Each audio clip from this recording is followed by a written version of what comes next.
இன்றைக்கி நம்ம பார்க்க போகிற ரெசிபி பார்த்திங்க அப்படின்னா மார்னிங் பிரேக்ஃபாஸ்ட்டுக்கு இட்லி, தோசை, பூரி, பொங்கல், வடை இந்த மாதிரி சாப்பிடாம அட்டகாசமான சுவையில் ரொம்ப ஒரு ஈஸியான ராகி களியும் அது தொட்டு சாப்பிட்ற மாதிரியான வேர்க்கடலை தண்ணி சட்னியும் தான் செய்ய போகிறோம். பொதுவாக ராகி களியில் நம்ம அரிசி போட்டு செய்வோம் இல்லையா, அந்த மாதிரி இல்லாமல் வெறும் ராகி மாவு மட்டும் பயன்படுத்தி பிகினஸாக இருந்தாலும் ஈஸியாக செய்கிற மாதிரி செஞ்சு காட்டியிருக்கிறேங்க. இதை நீங்கள் கடித்து சாப்பிட்ணுன்னு இல்லை, அப்படியே முழுங்கிட்டோம் அப்படின்னா செம்ம டேஸ்ட்டாக இருக்கும். கட்டாயமாக ட்ரை பண்ணி பாருங்கள். Hello friends, welcome to Gomathi's kitchen. Gomathi's கிச்சனை சப்ஸ்கிரைப் பண்ணாதவங்க சப்ஸ்கிரைப் பட்டனை ப்ரெஸ் பண்ணிக்கோங்க. உடனுக்குடனே அப்டேட் வேணும் அப்படின்னா பக்கத்தில் இருக்க பெல் பட்டனில் ஆல்ங்கிற ஆப்ஷனை மறக்காமல் ப்ரெஸ் பண்ணி வச்சுக்கோங்க. இப்போ இந்த களி செய்கிறதுக்கு முதல்ல ஒரு அடிகனமான பாத்திரமாக எடுத்துக்கோங்க. இன்றைக்கி செய்ய போகிறதுக்கு மெஷரிங் கப்பில் 1 கப் அளவுக்கு ராகி மாவு எடுத்துருக்கிறேன். மெஷரிங் கப்பு இல்லை அப்படின்னா நீங்கள் வீட்டில் இருக்கிற டம்ளரில் கூட அளந்துக்கலாம். எந்த டம்ளரில் இல்லை கப்பில் ராகி மாவு அளக்குறீங்களோ அதே கப்பில் தான் தண்ணியும் ஊற்றிக்கணும். நான் இன்றைக்கி நல்லா சாஃப்டாக செய்யணுங்கிறதுக்காக 2 கப் அளவுக்கு தண்ணி சேர்த்துருக்குறேன். எனக்கு கொஞ்சம் கெட்டியாக இருந்தால் தான் பிடிக்குங்கிறவங்க 1.25 அளவுக்கு கூட தண்ணி சேர்த்துக்கலாம். இதுலேயே 3/4 டீஸ்பூன் அளவுக்கு உப்பு, நல்லா ஷைனியாக இருக்கணும் அப்படிங்கிறதுக்காக ஒரு 1/2 டீஸ்பூன் அளவுக்கு நெய் சேர்த்துருக்குறேன். இதுக்கு பதிலாக எண்ணெய் கூட சேர்த்துக்கலாங்க. இப்போ இதை கட்டிகள் இல்லாமல் விஸ்கு வச்சு நல்லா கரைச்சி விட்டுருங்க. இப்போ பார்த்தீங்கன்னா நல்லா கலந்துட்டேன். கட்டியே இல்லாமல் எவ்வளோ சாஃப்டாக இருக்குது பாருங்கள். இந்த மாதிரி ஸ்மூத் டெக்ஸ்சராக இருக்கணும். இப்போ இதை நம்ம வேக வச்சுக்கலாம். வீட்டில் சின்ன பர்னர் இருந்தால் அந்த அடுப்பு பயன்படுத்திக்கோங்க. நான் நம்ம வீடியோவுக்கு பயன்படுத்துகிற பர்னர் பெருசாக இருக்கும், அதனால தான் இண்டக்ஷன் ஸ்டவ்வில் செஞ்சு காட்டியிருக்கிறேன். கம்மியான தீயிலேயே நல்லா கலந்துக்கிட்டே இருக்கணும். வேக வேக பார்த்திங்கன்னா உங்களுக்கு கட்டி தட்டுற மாதிரி இருக்கும். நல்லா கலந்துக்கிட்டே இருந்தோம் அப்படின்னா ஒன்று சேர வந்துடுங்க. இப்போ பார்த்திங்கன்னா தெரியும், கரெக்டாக ஒரு 4-5 நிமிஷத்துலேயே நல்லா திரண்டு இந்த மாதிரி வந்துடும். முக்கியமாக பார்த்திங்கன்னா அடிகனமான பாத்திரமாக எடுக்கணும். தின்னாக இருக்கிற பாத்திரம், அதாவது மெல்லிஸாக இருக்கிற வெயிட்டே இல்லாத பாத்திரம் எடுத்திங்கன்னா டக்குன்னு நமக்கு அடிபிடிச்சிடும். இப்போ பார்த்திங்கன்னா நல்லா சாஃப்டாக இந்த அளவுக்கு வெந்ததுக்கு அப்புறமா பொதுவாக மூடி வச்சு சிம்மில் ஒரு 15 நிமிஷம் அப்படியே வச்சுருவாங்க.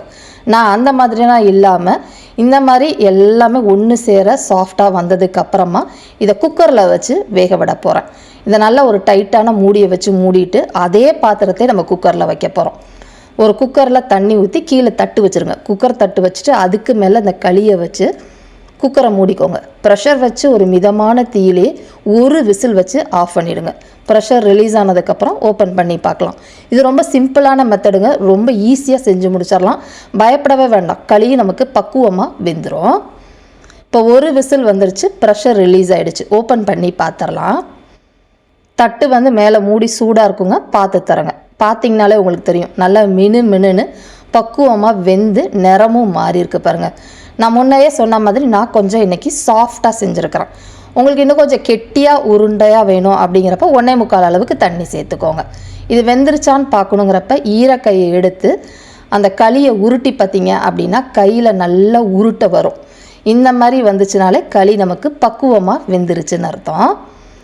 இப்போ இந்த களியை நம்ம அப்படியே கரண்டியில் ஒரு கரண்டி எடுத்து வைக்கலாம். அப்படி இல்லைன்னா உருட்டி வைக்கணுங்கிறதுக்காக ஒரு ஈரமான பவுலில் இப்போ நம்ம வேக வச்ச களி ஒரு உருண்டை போட்டு இந்த மாதிரி உருட்டினீங்கன்னா திரண்டு வந்துடும். நிறைய பேர் கேட்கலாம், இந்த களியை வச்சு கூழ் செய்யலாமான்னு. தாராளமாக செய்யலாம். நல்லா ஃபர்மெண்ட் பண்ண விட்டுறணும். ஒரு நைட்டு ஃபுல்லாக ஃபர்மெண்ட் பண்ணிவிட்டு அடுத்த நாள் கூழ் செஞ்சு சாப்பிட்ருங்க. இப்போ இந்த களிக்கு ஏற்ற மாதிரி ஒரு வேர்க்கடலை சட்னி எப்படி செய்யலாங்கிறத பார்க்கலாம். இந்த வேர்க்கடலை சட்னி செய்கிறதுக்கு வேர்க்கடலை 1/2 கப் அளவுக்கு எடுத்துருக்கிறேன். இதை ஒரு மீடியம் ஃப்ளேம்லேயே நல்லா ரோஸ்ட் பண்ணி எடுத்துக்கோங்க. ஏற்கனவே வறுத்த வேர்க்கடலை அப்படின்னா இதை வறுக்கணும்னு அவசியம் இல்லை. இப்போ வேர்க்கடலை நல்லா வறுப்பட்டதுக்கு அப்புறமா இதை ஒரு தட்டுக்கு மாற்றிட்டு நல்லா ஆற வச்சுடுங்க. ஆறுனதுக்கப்புறமா தோலை முடிஞ்ச அளவுக்கு எடுத்துருங்க. தோலோடு போட்டோம் அப்படின்னா சில சமயம் கசக்கும். இப்போ இதே பேன்லேயே 1 டீஸ்பூன் எண்ணெய் சேர்த்துருக்குறேங்க. வெங்காயம் வதக்கிக்க போகிறோம். வெங்காயத்தை பொறுத்த வரைக்கும் மீடியம் சைஸில் ஒரு பெரிய வெங்காயம் சேர்த்துக்கோங்க.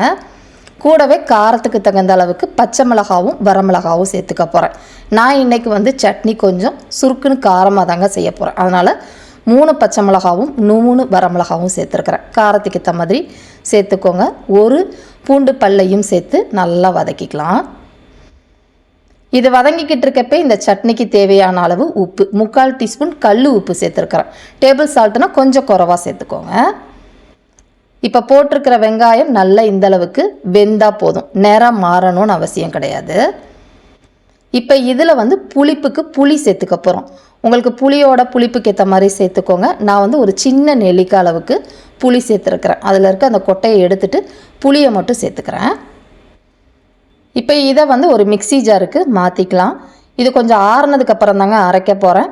இதுலேயே வந்து நம்ம ஏற்கனவே வறுத்த வேர்க்கடலேருந்து தோலை உரித்து வச்சுருக்கிறேன். அதையும் சேர்த்துட்டு நல்லா ஆறுனதுக்கப்புறமா தண்ணி விட்டு கொஞ்சம் கொரப்பாக அரைச்சிக்கோங்க.